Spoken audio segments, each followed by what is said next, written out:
The courtroom was her final battlefield. Elena Petrov had already lost her husband, her home, and her millions. Now they were about to take her daughter. As her husband's mistress smirked from the witness stand, Elena's body gave out and she collapsed. The mistress smiled, thinking she had won. She didn't know the judge was looking at a file just handed to her. She didn't know the judge was about to look up and say 4 words that would change everything. You're under arrest. This isn't just a story of divorce. It's a story of a lie so perfect it fooled everyone, except the one person who had nothing left to lose. The silence of courtroom 3B was a physical weight pressing down on Elena Petrov.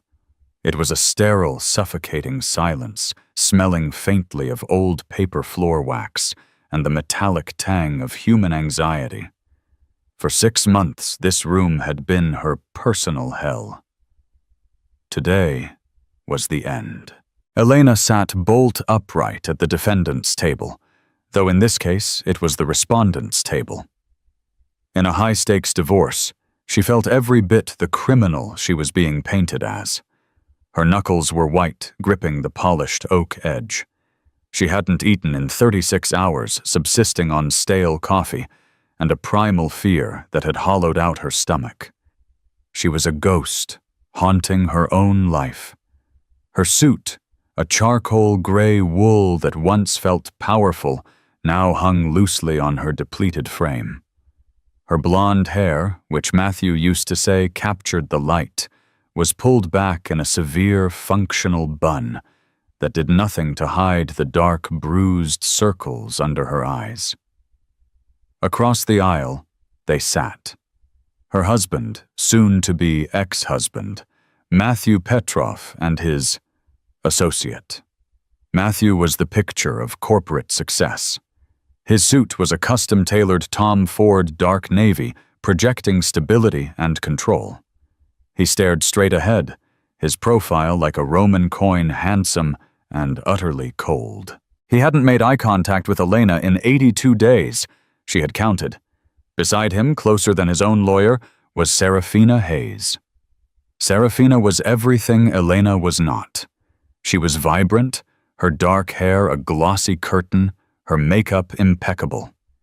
She wore a deep crimson dress that was just professional enough for court, but suggestive enough to stake her claim. She was the chief restructuring officer of Petrov Innovations, the company Elena and Matthew had built from their college dorm room. And she was, of course, the mistress. But Serafina was no mere homewrecker. She was the architect of this entire nightmare. Elena's lawyer, Dylan Finch, leaned in his voice a low, urgent whisper. He was young, hungry, and in way over his head, but he was the only lawyer who had believed her enough to take the case on contingency. Elena Judge Warren is about to reconvene, he whispered. Their lawyer Sullivan is going for the final motion. He's going to bring up the psych eval. Whatever happens, whatever he says, you cannot react. Do you understand me? Don't look at them. Look at me or look at the judge. Elena nodded, her throat too tight to speak. The psych eval. The weapon they had crafted to paint her as an unstable, paranoid, unfit mother. The key to taking her 8-year-old daughter, Laura. All rise, the bailiff intoned, his voice booming in the cavernous room. Judge Amelia Warren entered, her black robes sweeping behind her. She was a woman in her late 60s, with a reputation for suffering no fools and possessing a mind like a steel trap. She settled into her high-backed chair, her eyes scanning the room over her reading glasses. Mr. Sullivan, she said, her voice cutting through the tension. You may proceed with your closing motion. Richard Rick Sullivan. Matthew's lawyer stood up. He was a shark in a $5,000 suit, all teeth and polished confidence. Thank you, Your Honor, he boomed. We have endured 6 months of theatrics from the respondent. We have heard wild accusations of financial misconduct, embezzlement, and conspiracy, all without a single shred of evidence. What we have seen, however, is a clear and tragic pattern of emotional instability from Ms. Petrov. He gestured to Elena. A woman who, consumed by jealousy, has attempted to burn down the very company that provided her with a life of luxury, a woman who, by her own admission, has been overwhelmed and unable to cope. Dylan Finch shot to his feet. Objection, Your Honor. Mr. Sullivan is mischaracterizing my client's testimony. It's argument, Mr. Finch. He's allowed some latitude. Sit down. Judge Warren said, not unkindly but firmly. Sullivan smiled. The facts are simple. Mr. Petrov, with the help of the brilliant Ms. Hayes, saved Petrov Innovations from financial ruin caused by Ms. Petrov's reckless and emotional mismanagement. He paused, picking up a bound document from his table. But this is no longer just about money, Your Honor. This is about the welfare of a child. We submit this the psychological evaluation of Dr. Alistair Finch, no relation to counsel, he added with a smirk, which concludes that Elena Petrov is currently suffering from, and I quote, paranoid personality disorder and severe emotional lability posing a potential risk to the well-being of her minor child. The words hit Elena like a physical blow. Liar. Liar. She could feel the blood drain from her face.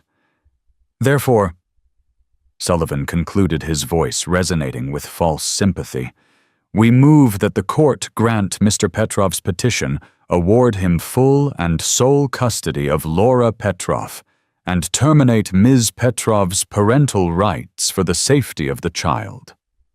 A low gasp escaped Elena's lips. Terminate. They weren't just asking for custody. They were trying to erase her. She looked across the aisle. Matthew was still staring at the judge.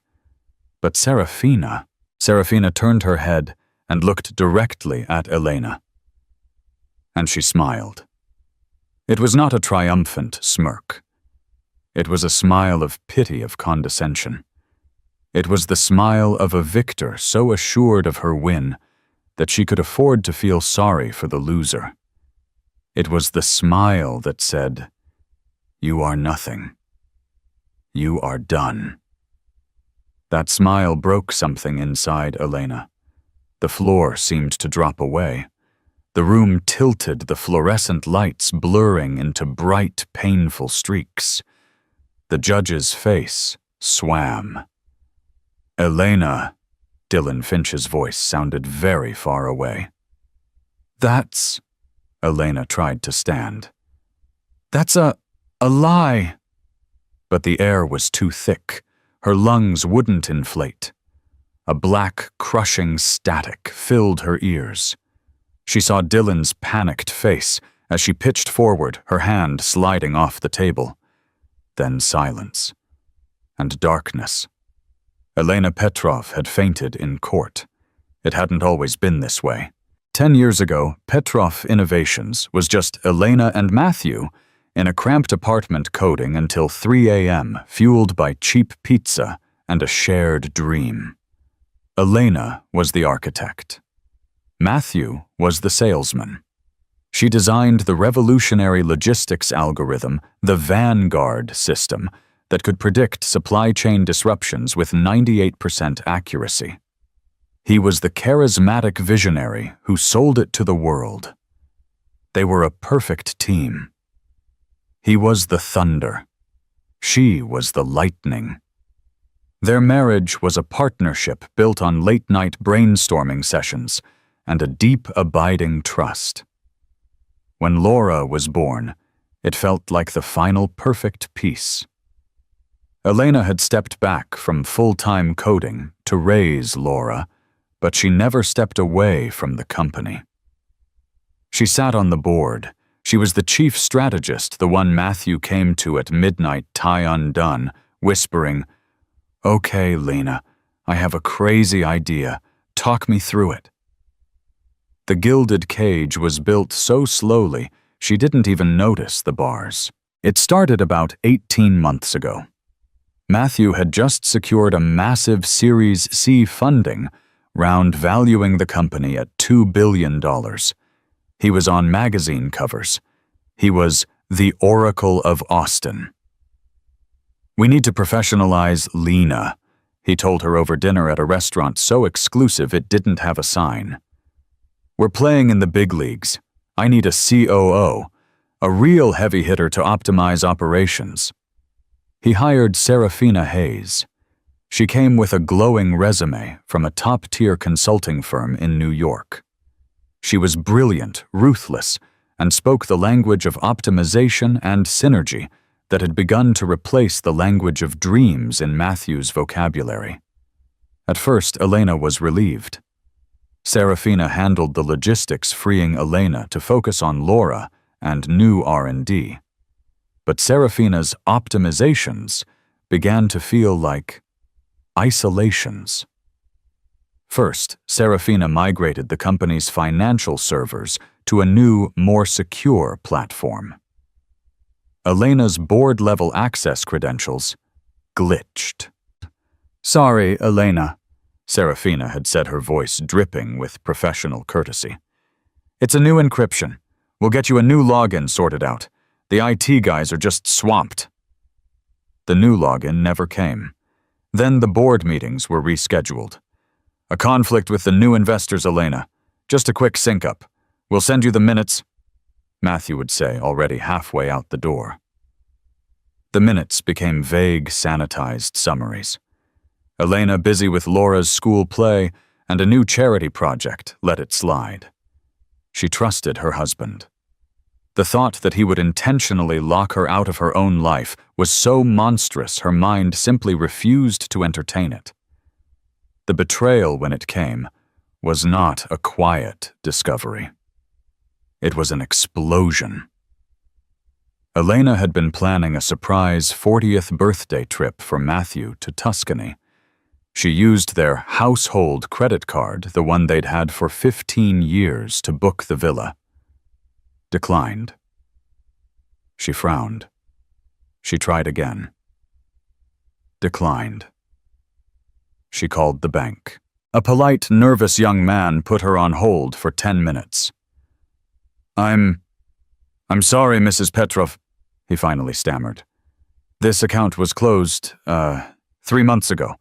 The primary account holder, Mr. Petrov, consolidated the funds." "Consolidated into what?" I can't disclose that, ma'am. You're no longer listed as an authorized user on any of Mr. Petrov's accounts." The cold dread started then.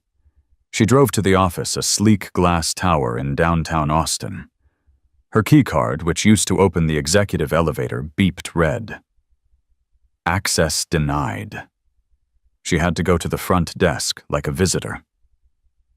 "Elena Petrov, to see Matthew Petrov." The receptionist, a young woman who Elena herself had hired, looked up with deep-set pity. "I'm so sorry, Mrs. Petrov. Mr. Petrov is in a meeting. Ms. Hayes is his new executive assistant and manages all his scheduling. Shall I see if she's free?"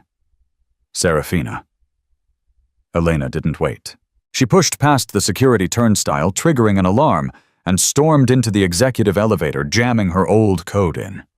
Miraculously, it worked. The doors opened onto the 40th floor. The plush gray carpet, the modern art she had picked out, it all seemed alien. Serafina's new corner office, which used to be the R&D lounge, was right next to Matthew's. And through the frosted glass wall of Matthew's office, she saw them. They weren't kissing. It was almost worse. Serafina was standing behind Matthew, who was seated at his desk. Her hands were on his shoulders, massaging them, as she leaned in her chin, hooked over his shoulder, her crimson-nailed finger pointing at something on his monitor. They were a unit. Intimate, connected, a closed circle. Elena stumbled back. The sound must have alerted them. The door opened. Matthew looked out, his face annoyed, not guilty. "Elena, What are you doing? You set off the alarm. My card didn't work, she whispered the words, sounding stupid. The bank. They said my accounts are closed. Matthew sighed, a put-upon sound she had come to dread.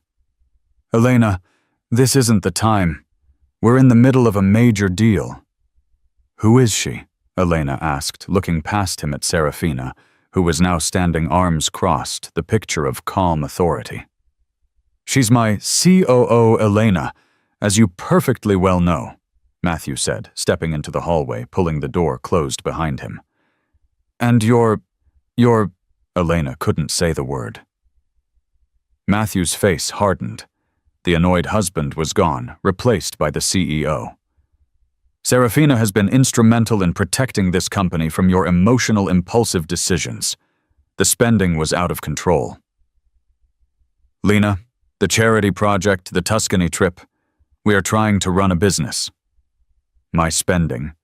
It's our money, Matthew. My algorithm.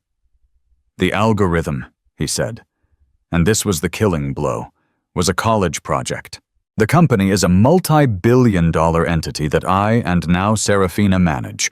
You are a board member. You are not a manager. I am your wife. His eyes were flat. Dead. The lawyers will be in touch, Elena. They'll be serving you at the house. I think it's best if you stay at the Four Seasons for a few days. You're divorcing me. I'm protecting the assets, he said. And Laura, she choked out. Laura will stay with me. The house is a stable environment. You're clearly overwrought. He turned and went back into his office, the door clicking shut with terrifying finality. That was 6 months ago. Since then, it had been a systematic demolition. The house was a marital asset, but Matthew's lawyers argued it was also collateral for a business loan, and it was seized. Elena was forced into a small rental apartment.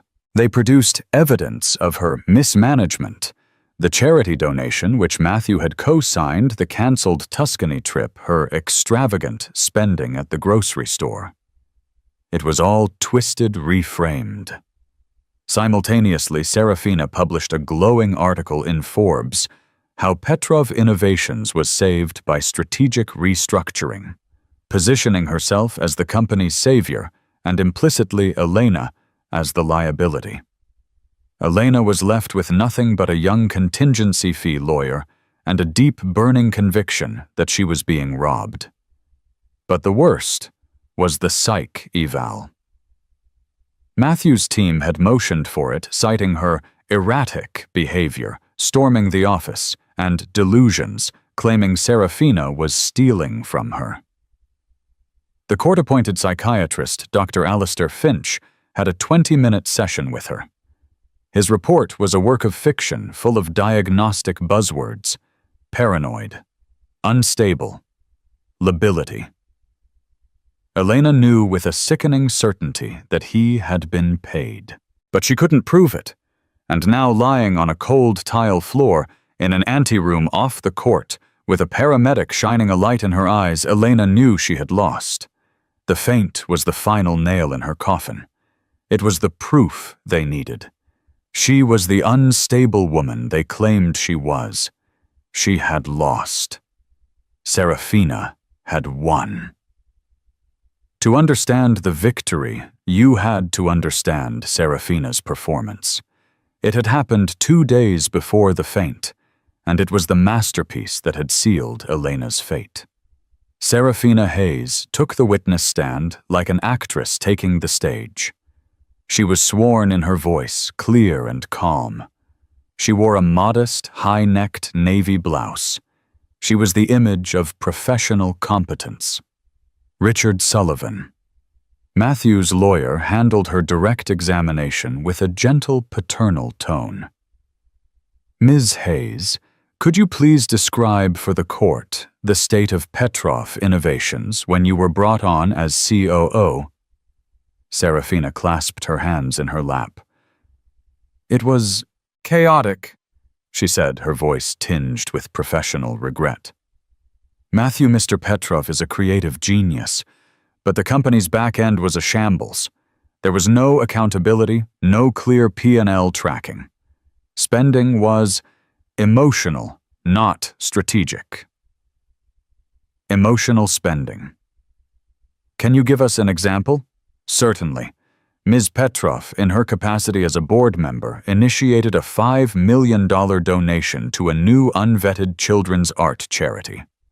A wonderful gesture, of course. She smiled warmly. But it was unbudgeted and nearly triggered a default on one of our covenants with our investors. It was impulsive. Dylan Finch jumped up. Objection. My client has testified that Mr. Petrov co-signed that donation, and Ms. Hayes is testifying to the financial context, Judge Warren countered. Continue, Ms. Hayes. Thank you, Your Honor. Serafina turned to the judge, a picture of earnest honesty. My job was to stop the bleeding. I had to make hard decisions. This unfortunately created friction with Ms. Petrov, who was used to, well, operating without oversight. Sullivan paced. Ms. Hayes, you've heard the allegations Ms. Petrov has made, that you sidelined her, that you locked her out of the company financials. How do you respond to that? Serafina looked genuinely hurt. It breaks my heart, truly, she said, her voice dropping. I deeply admire Elena. She's the mother of Matthew's child. But she was struggling. When we migrated to the new secure server, a non-negotiable requirement from our new investors, she seemed to view it as a personal attack. She refused to complete the security protocols. She would forget her passwords, then accuse the IT department of gaslighting her. Elena, sitting at her table, felt a hot rush of rage. Lies. You never sent the protocols.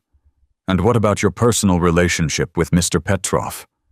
Sullivan asked, his tone shifting to one of a concerned friend. Serafina blushed, just slightly. It was a perfect performance. Mr. Petrov and I developed a deep respect for one another. We were in the trenches together trying to save this company. He was in a very difficult position. His marriage was, well, he felt very unsupported. He felt emotionally abandoned. And your relationship became romantic. Yes, she said, her voice small. After he had formally separated from Ms. Petrov and moved out of the marital home. Not before. Another lie. A clean, simple, devastating lie. We fell in love, Serafina said, daring to look at Matthew with a soft, supportive gaze. I love him, and I love Laura like my own. All I have ever wanted is to protect them both. First the company, and now the family. She had done it. In 20 minutes, she had recast the entire narrative. She wasn't a mistress. She was a savior. She wasn't a thief. She was a financial steward. Elena wasn't a victim. She was a bitter, unstable ex-wife. It was Dylan Finch's turn for cross-examination. He was good, but he was outgunned. He was trying to fight a tank with a slingshot. Ms. Hayes, isn't it true that within 6 weeks of your hiring you had drafted documents to create 3 new offshore shell corporations in the Cayman Islands? Dylan asked, his voice sharp. Yes, that's correct, Serafina answered smoothly. For tax optimization and to hold international intellectual property rights. It's standard Finance 101 for a multinational corporation. And isn't it true that you are the sole signatory on those accounts? As the Chief Restructuring Officer, yes, that's my fiduciary duty. All accounts are of course fully audited and transparent to Mr. Petrov and our board. But not transparent to Ms. Petrov, another board member. As I testified, Serafina said, her tone patient, as if speaking to a child, Ms. Petrov had unfortunately not completed the security protocols to access the new portal. It's a tragedy of timing. Dylan paced, frustrated. He knew she was lying. He just couldn't prove it. Ms. Hayes, he said, shifting tactics. What exactly is your background? Your resume states you were at HS Capital in New York from 2015 to 2020. We can find no record of this firm. Sullivan was on his feet. Objection. Badgering counsel is on a fishing expedition. I'll allow it, Judge Warren said, leaning forward slightly. Answer the question, Ms. Hayes. Serafina didn't blink. HS Capital was a private family fund, Your Honor. It was not publicly registered. We managed the assets of the Van Kriegen estate. After Mr. Van Kriegen passed, the fund was dissolved. It's all perfectly standard. She had an answer for everything. Every door Dylan tried to open, Serafina had already locked and barricaded. He pressed on for another hour, trying to poke holes in her story about the server migration, about the wire transfers she'd authorized, about the timeline of her affair with Matthew. But she was flawless. She was a fortress of polished, reasonable corporate-speak lies. When she finally stepped down, Elena felt the case collapse. Serafina had inoculated herself. She had presented a narrative so compelling and so tight that Elena's own story now seemed, even to Elena herself, like the ravings of a paranoid woman. That night, Elena's visitation with Laura was supervised. A grim-faced social worker sat in her tiny rental apartment, taking notes as Elena read Goodnight Moon. When Laura cried, "I want to go home, Mommy," Elena had to fight back her own sobs. "We will, baby," she had promised, her voice breaking.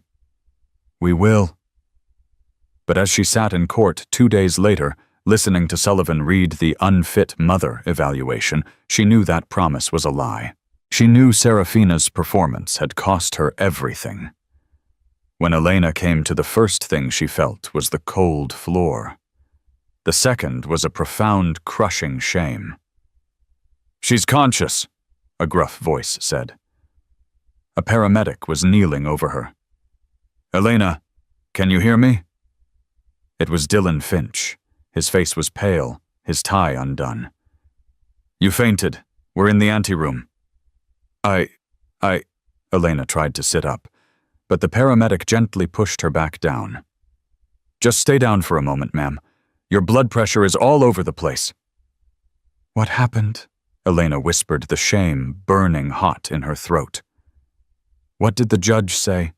She called a 30-minute recess?" Dylan said, his voice tight with an emotion she couldn't place. "Elena, just breathe. The bailiff and I carried you out." She smiled. Elena whispered, tears welling. "Dylan." She smiled as I fell. She won. She saw me faint, and she knew she'd won. "Elena, I need you to listen to me," Dylan said, grabbing her hand. He was vibrating with a new, frantic energy. "I need you to sit up. The paramedic is going to give you some water and a glucose tablet. I need you to get the color back in your face. I need you to walk back into that courtroom." "Why?" Elena sobbed. "So they can terminate my rights. I can't, Dylan. I can't go back in there. I've lost. She's too good." "No," Dylan said, his eyes boring into hers. "She's not good. She's sloppy. And she's arrogant." "What are you talking about? She's flawless." Dylan shook his head, a wild, almost terrifying grin spreading across his face. "She was, until this morning. While Sullivan was doing his victory lap, I got a text. My PI finally cracked it." Elena stared at him, confused. "PI Dylan, you can't afford a PI." "I can't," he agreed. "But my old college roommate Jackson Pierce is one of the best forensic accountants in the state. He owed me. Big time. He's been working this pro bono for 2 weeks, ever since Serafina's testimony about HS Capital and the Van Kriegen estate." And, Dylan said, pulling out his phone, "there is no Van Kriegen estate. There never was. He ran a deep-level search on her. Serafina Hayes is an identity that's only existed for 5 years." He turned the phone screen to Elena. On it was a grainy 5-year-old mugshot from Delaware. The woman had mousy brown hair and a different nose, But the eyes were the same. "Meet Sarah Jenkins," Dillon said. "Wanted in Delaware for defrauding a tech CEO. Wanted in Colorado for a similar scam. She doesn't just have affairs, Elena. She's a professional. She targets self-made tech founders, insinuates herself as a financial expert, creates offshore shell companies, and then over a period of 12-18 months, she bleeds them dry. She was never helping Matthew hide the money from you. She was stealing it from both of you." Elena's mind, sluggish from the faint, struggled to catch up. Stealing? From Matthew too? Yes, he was just the mark. You were just the obstacle. Jackson got a trace on those standard tax haven Cayman accounts. They aren't just holding Petrov Innovations' IP. For the last 6 months, Serafina, or Sarah, has been siphoning millions. Small transfers at first disguised as consulting fees, server maintenance, investment services. But in the last 48 hours after her testimony, she started liquidating. She's been transferring everything. She was planning to flee the country tonight. "My God," Elena whispered. "Jackson found the flight," Dillon said, his voice rising. "A one-way ticket to Zurich booked under the name Sarah Jenkins. He got the flight manifest. He got the bank transfers. He got the whole damn thing. But Matthew authorized her," Elena said. "He gave her signatory power. He gave Serafina Hayes signatory power on the business accounts," Dillon explained, talking faster now. "He thought she was just moving money around to shield it from you in the divorce. He had no idea she was moving it from those accounts into new accounts under her real name. He was her cover. He was so blinded by his own greed and his affair that he made his mistress the sole executor of his own financial ruin." The paramedic finished checking her vitals, looked at Dillon. "Sir, she needs to rest. I should probably take her to the hospital for observation." "No," Elena said, her voice hoarse, but with a new steel in it. She swung her legs over the side of the bench and sat up. The room spun for a second, then settled. The shame was gone, replaced by a cold, sharp, righteous fury. She had built that company. That money was her daughter's future. And this parasite, was trying to steal it. "Dillon," Elena said, taking the water bottle from him and draining half of it. "Did Jackson send this to the police?" "He sent it to me to the DA's office and to the U.S. Marshals," Dillon said. "The DA has been trying to get an emergency warrant for her arrest, but it's been tied up with a magistrate. They were worried she'd bolt if we made a move." "She's in the courtroom," Elena said, standing up, her legs wobbly, but holding. "She thinks she's won. She's not going anywhere until the judge gives her my daughter." Dillon looked at his watch. "The recess is over in 5 minutes." "Good," Elena said. She splashed cold water on her face from the sink in the corner. She pulled the elastic from her hair, letting it fall to her shoulders. She looked at her reflection. The bruised eyes were still there, but the fear was gone. "What's the plan, Dillon? The DA's investigator is outside. He just arrived. He's going to pass the file to me as we walk in. I'm going to submit it as new evidence. Evidence of criminal fraud and perjury that directly impacts the disposition of the marital assets and the welfare of the child. Will Judge Warren allow it?" "She's a stickler for the truth," Dillon said. "She's not going to let a witness commit perjury in her court and then hand that same witness a child. She won't." Elena took a deep breath. "Okay, let's go." As she pushed the door open to walk back into the courtroom, she felt a strange, cold calm. It wasn't over. She had fainted, and the mistress had smiled. But the third act was just beginning. The walk back into courtroom 3B was the longest of Elena's life. The whispers stopped as she entered. She saw Serafina and Matthew at their table. Serafina leaned over to Sullivan, whispering something, and they both shared a small, smug chuckle. Matthew just looked annoyed, as if Elena's medical emergency was a personal inconvenience, a delay in his day. Elena and Dylan took their seats. Elena placed her hands on the table, forcing them to be still. She met no one's gaze. She just stared at the wooden seal of the state of Texas on the wall behind the judge's bench. "All rise." Judge Warren swept back in. She looked tired, and her gaze on Elena was sharp. "Ms. Petrov, are you medically fit to continue?" "Yes, Your Honor," Elena said. Her voice was clear. It didn't tremble. Across the aisle, Serafina's eyebrows shot up in surprise. She had expected tears, hysterics. She had not expected this cold, quiet composure. "Very well," the judge said. "Mr. Sullivan, you had concluded your motion. Mr. Finch, do you have a response before I rule?" "I do, Your Honor," Dylan said, standing. He held a thin manila folder. It had been passed to him by a man in a rumpled suit who had been waiting outside the door. "Your Honor," Dylan said, "in the last 30 minutes we have received new material evidence. Evidence that this entire proceeding is predicated on a campaign of pathological fraud and perjury." Sullivan was on his feet instantly. "Objection, grandstanding. This is a desperate last-ditch stunt. Whatever evidence he has is inadmissible. The discovery period is closed." "Ordinarily, I would agree, Mr. Sullivan," Judge Warren said, her eyes narrowing. "But pathological fraud is a very strong allegation, Mr. Finch. This had better not be a waste of the court's time." "It is not, Your Honor," Dylan said. He placed the folder on the bailiff's desk.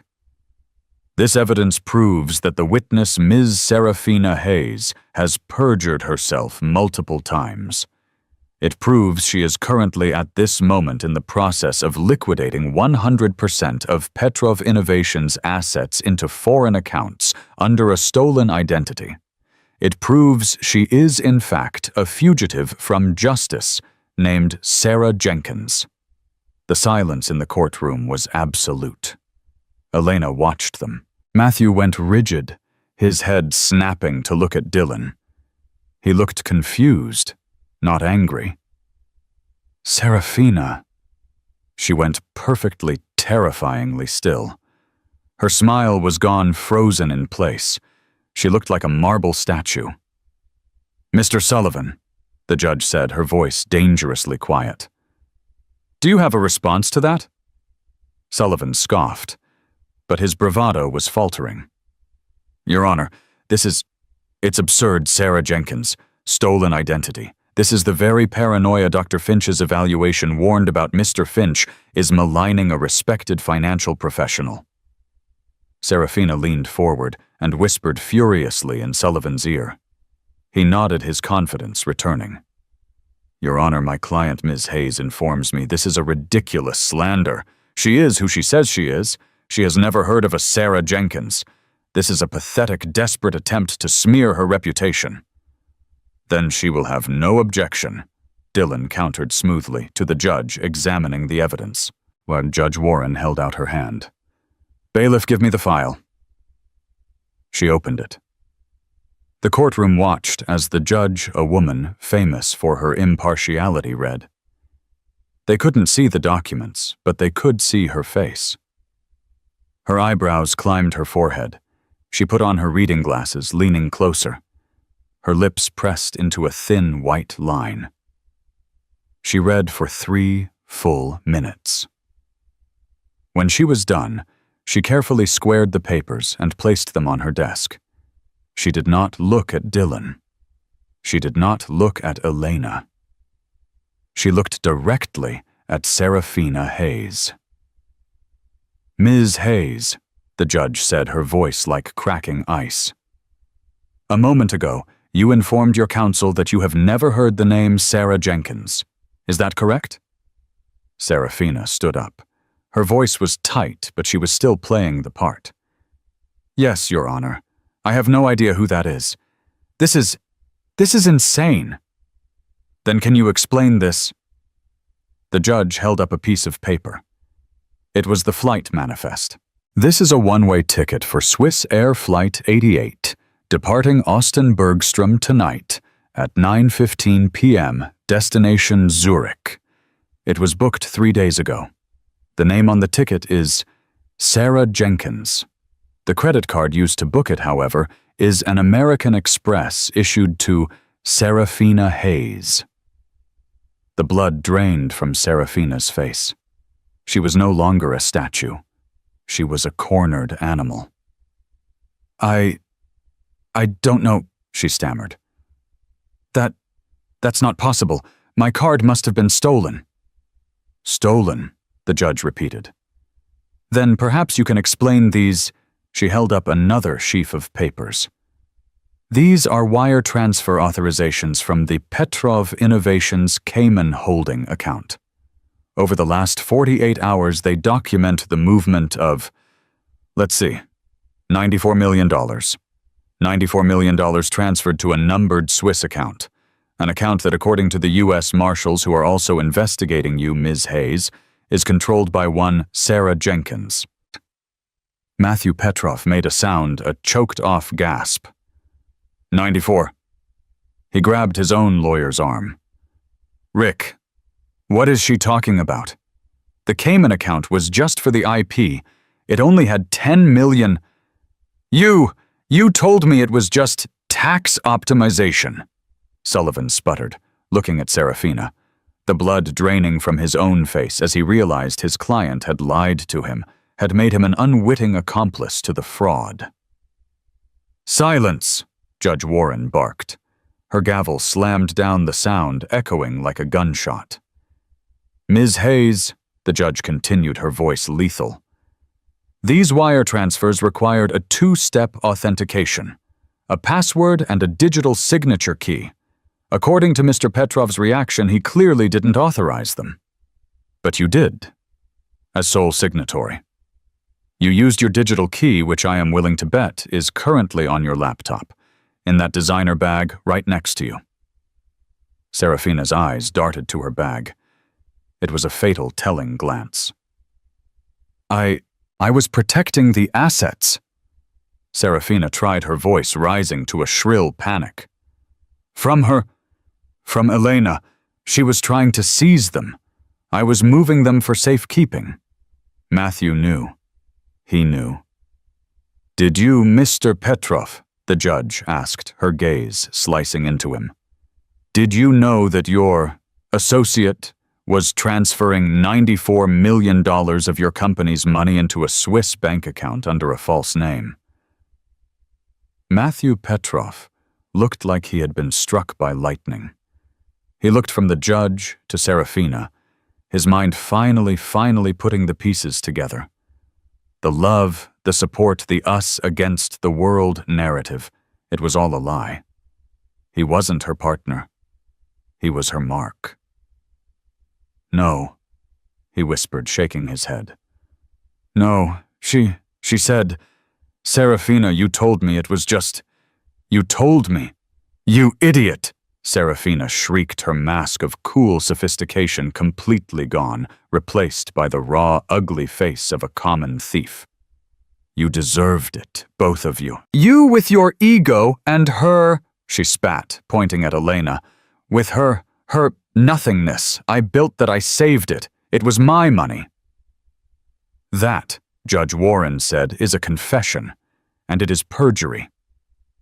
She looked to the bailiff, then to the two plainclothes officers who had silently entered the back of the courtroom. Elena watched, her heart hammering against her ribs. She was barely breathing. Serafina saw the officers. Her panic turned to animal terror.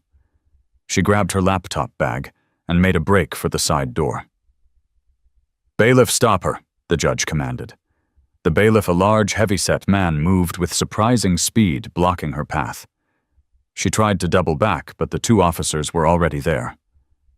One of them, a woman, took Serafina's arm in a firm, no-nonsense grip.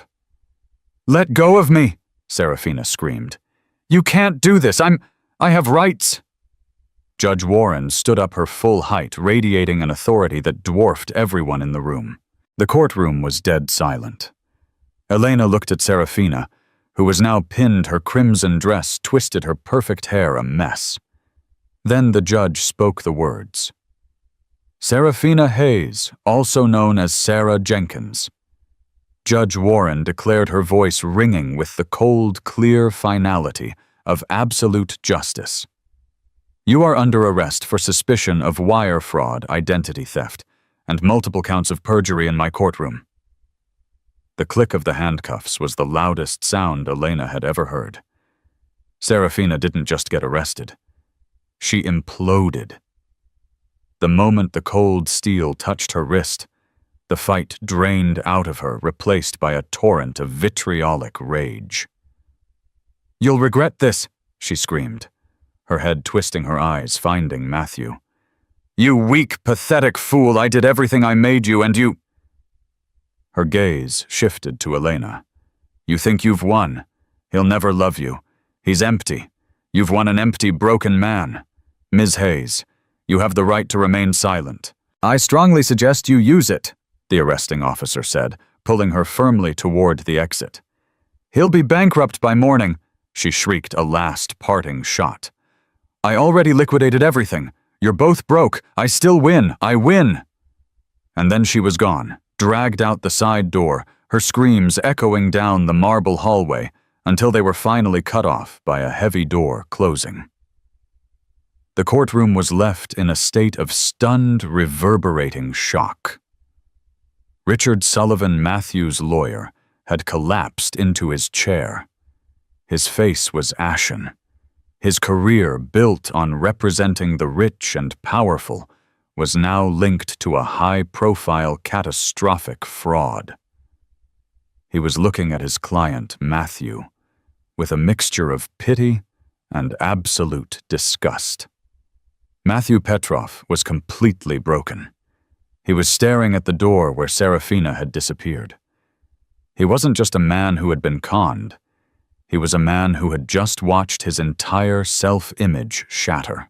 He had sacrificed his wife, his family, and his integrity for a woman who had been robbing him blind. He had been the Oracle of Austin, the visionary, the genius, and he had been played for a fool by a common con artist. He put his head in his hands, his shoulders shaking in silent, racking sobs. Finally, Judge Warren sat down. She took off her glasses and rubbed the bridge of her nose, letting the silence stretch. Elena and Dylan just sat waiting. After a long minute, Judge Warren put her glasses back on. Her gaze was soft now, and it rested on Elena. Ms. Petrov, she said, her voice gentle. You have been through an ordeal that this court, that I deeply regret. It seems you were the only person in this entire equation telling the truth. The system failed to see it. Elena just nodded, tears welling in her eyes, not of fear this time, but of a vast, aching relief. Mr. Petrov, the judge said, her voice hardening again. Matthew looked up, his face puffy and red. He looked 10 years older. Sir, the judge said, you are in all likelihood the victim of a massive criminal fraud. But you are also the author of your own misfortune. Your breathtaking arrogance and greed led you to attempt to defraud your wife, your partner of 15 years, and the mother of your child. You conspired to strip her of her assets, her reputation, and her daughter. In doing so, you handed the keys to your entire kingdom to a predator. You are, in short, a fool, and a negligent one at that. Matthew flinched at every word. The district attorney's office, the judge continued, will be working with federal authorities to try and claw back the assets Ms. Hayes or Jenkins has stolen. Given that they are in a numbered Swiss account, I would not be optimistic. Petrov Innovations, as you know it, is likely insolvent. So, Matthew whispered. I have nothing. You have less than nothing, Mr. Petrov, Judge Warren said. You have your name, which is now toxic, and you have the consequences of your actions. She looked down at the file. Given this revelation, all previous motions and testimony are rendered moot. The psychological evaluation of Dr. Alistair Finch, she said, picking up the document with her fingertips as if it were contaminated, will be forwarded to the State Medical Board for immediate review. I suspect his license will be revoked by the end of the month. She looked at Sullivan. Mr. Sullivan, your conduct in this case has been at best willfully ignorant. You'd be wise to retain your own counsel. Finally, she looked back to Elena and Dylan. Mr. Finch, you have done exemplary work. You are a credit to your profession. Dylan, stunned, just said, "Thank you, Your Honor." "Now," the judge said, "we are still in a divorce proceeding, and there is the matter of a child. All assets of the Petrov marriage are hereby frozen pending the outcome of the federal fraud investigation. Whatever is recovered, if anything, will be placed in a trust, and Ms. Petrov will be the sole administrator." She took a breath. "As to the custody of Laura Petrov, Mr. Petrov, you have demonstrated a catastrophic lack of judgment. You have willingly and knowingly engaged in an extramarital affair, conspired to commit fraud against your spouse, and most damningly, you brought a dangerous fugitive criminal into your home and into your daughter's life. You are by any definition an unfit parent." Matthew's head snapped up. "No, please. She's my daughter. I love her." "Your love did not stop you from trying to terminate her mother's rights based on fabricated evidence." Judge Warren said, her voice like iron. "You do not get to use your child as a shield now." Effective immediately, Elena Petrov is granted sole legal and physical custody of Laura Petrov. Mr. Petrov's visitations will be supervised for 2 hours, twice a month, at a state-run facility, pending a new psychological evaluation, one that I will order. She lifted her gavel. "This divorce is granted. All motions from the respondent are affirmed. All motions from the petitioner are denied. This case is closed. We are adjourned." The gavel slammed down. It was over. Elena didn't move for a full minute. She just sat listening to the sounds of the courtroom emptying. She heard Richard Sullivan telling Matthew, "We'll appeal," and she heard Matthew's dead, hollow reply. "With what?" Dylan Finch put his hand on her shoulder. "Elena, it's over. You won." Elena turned to him, and the composure she had held for the last hour finally broke. She didn't sob. She just let the tears stream down her face, a silent, steady flow of 6 months of terror, pain, and exhaustion. "You saved my life, Dylan," she whispered. "You saved my daughter's life." "You saved your own," Dylan said, his own eyes wet. "You never gave up. Now let's get you out of here. Someone is waiting for you." He helped her up. Her legs were still shaky, but this time it was from relief. They walked out of the courtroom past the clusters of stunned reporters who were already shouting into their phones about the arrest of the millionaire Mistress. They walked past Matthew, who was sitting alone at his table, a multi-billionaire on paper who couldn't afford a cup of coffee. He was a ghost, haunting the ruins of the life he had set on fire. Elena looked at him not with hatred or even pity. She just looked. And then she walked on. She didn't feel like a victor. She didn't feel joy. She felt quiet. She felt like a survivor who had just washed up on shore after a shipwreck. Dylan walked her down the long marble hallway and out the massive front doors of the courthouse. The Texas sun was bright, and it made her wince. And then she saw her, Standing at the bottom of the steps next to Dylan's beat-up sedan was her daughter. Dylan must have arranged for the social worker to bring her anticipating a good outcome, though surely not this.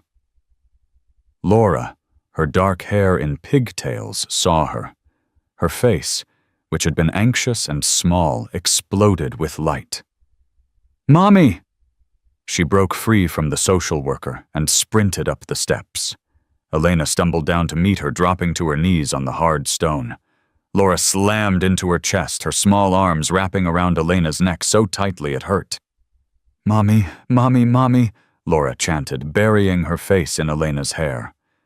Elena hugged her back, her face pressed against her daughter's scalp, inhaling the scent of her, the scent of grape shampoo and childhood. She held her, rocking her, her body shaking. "I've got you," Elena whispered, her voice thick. "I've got you. It's over. We're safe. We're going home." She looked up at Dylan, who was smiling, his face a map of pure exhaustion and pride. She had no money. She had no company. Her name was all over the news, tied to a scandal that would be talked about for years. She was starting from absolute zero. But as she held her daughter in her arms, feeling the frantic, happy beat of Laura's heart against her own, Elena Petrov knew she hadn't lost anything of value. She had fainted. The mistress had smiled. The judge had delivered justice. And Elena had survived. She had her daughter. She had her name. And for the first time in a very long time, she was free. The gavel falls, but the story doesn't end there. Elena and Laura had to rebuild their lives from nothing, armed only with their resilience and the truth. Matthew Petrov faced years of lawsuits, and Serafina Hayes, or Sarah Jenkins, was sentenced to 20 years in federal prison for fraud and identity theft. This story is a brutal reminder that the most dangerous lies are the ones we tell ourselves, and that arrogance is always a prelude to a fall. It shows that even when you're pushed to the brink, even when you collapse under the weight of injustice, there is always hope. Sometimes the person who seems to have all the power is just the one with the most to lose. If you were gripped by Elena's fight for justice, please hit that like button. What part of the judge's ruling was the most satisfying? Let us know in the comments below. And if you want more true-life stories of drama betrayal and ultimate vindication, make sure to share this video and subscribe to our channel. You won't want to miss what we uncover next.